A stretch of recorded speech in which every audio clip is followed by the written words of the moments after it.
If you're a dungeon master, this book is chock full of everything that you could want to create an encounter, an adventure, or a whole campaign around dragons. Everything from personality traits for dragons, to lair maps for all sorts of different kinds of dragons, to big sweeping sort of mythic ideas of, say you want to make dragons the foundation of your world's mythological story. What does that look like? Fizban's Treasury of Dragons is jam-packed with draconic goodies. I like things throughout the book, but when I look at it as a dungeon master, when I set aside my game designer hat and put on my dungeon master hat, I am most excited by two things.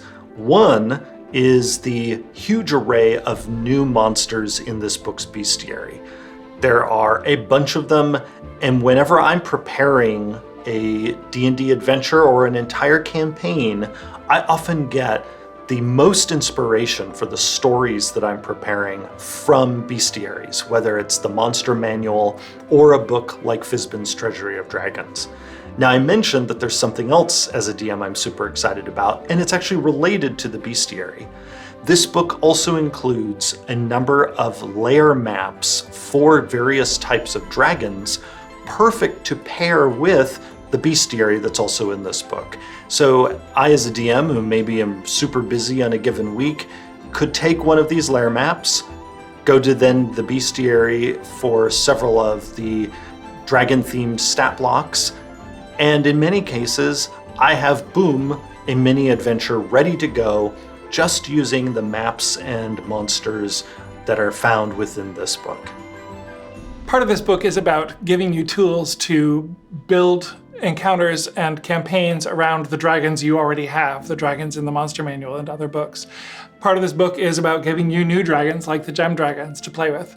And then another big part of the book is lots of other monsters, not just dragons, but parasites that live in dragon lairs, aberrations corrupted from dragon bodies, other creatures of the dragon type that aren't full-on dragons, things like sea serpents and lion drakes, or what we used to call dragons in 1st and 2nd edition. In addition to the gem dragons, there's moonstone dragons from the Feywild, and there's deep dragons that live deep in the Underdark.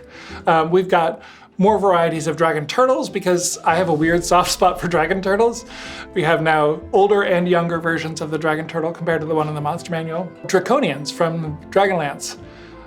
Lots and lots of monsters for you to populate your adventures with.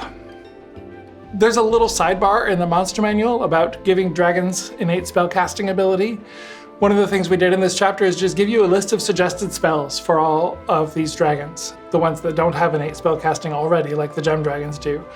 So what spells might a green dragon cast if you're using that optional rule? We've got adventure hooks galore. So starting off with just a general, here's a table of adventure hooks for each type of dragon, but then also tables for each age category within each type of dragon that give you the kinds of creatures you might find in connection with that dragon.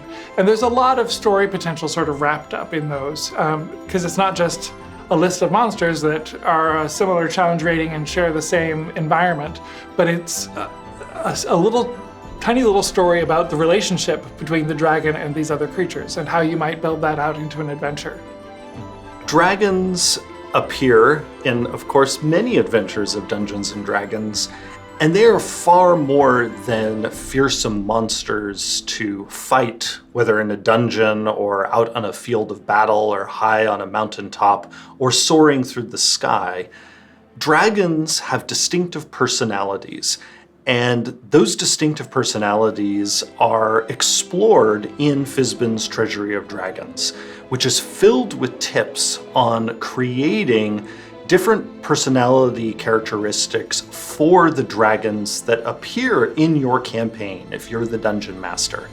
We not only in the book have tips for dragons in general, but also a variety of tables that provide guidance on fleshing out the personality of dragons of specific types. For instance, if you really want to know what is the personality of a typical black dragon like, this book has you covered. If you want to explore In contrast, the personality of a gold dragon, well, this book has a set of entirely different tips, all of which are aimed at helping you take a dragon and turn it from a fearsome monster into a potentially fearsome or benevolent personality.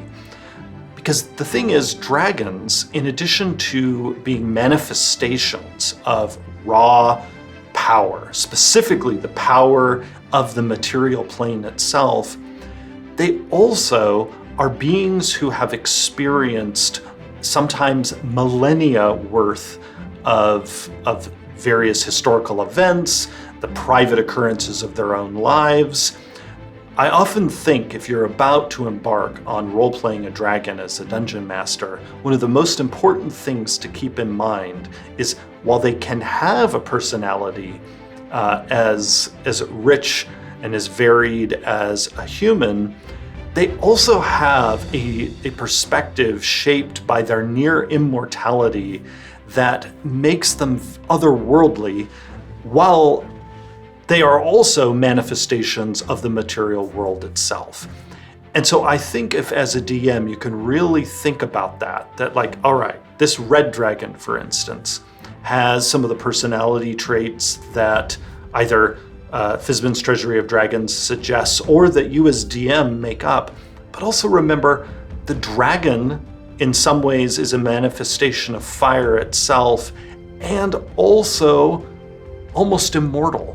And think about how those factors would change the perspective of a dragon, would fuel its patience about the unfolding of a particular plan, might also inspire some of its lack of patience with mortal pettiness or the perspectives of folk who live for far fewer years than one of these mighty creatures. Thinking about all of those elements, using the tips inside this book, I think DMs are going to be able to have some of the most interesting dragons in their campaigns ahead that they've ever had.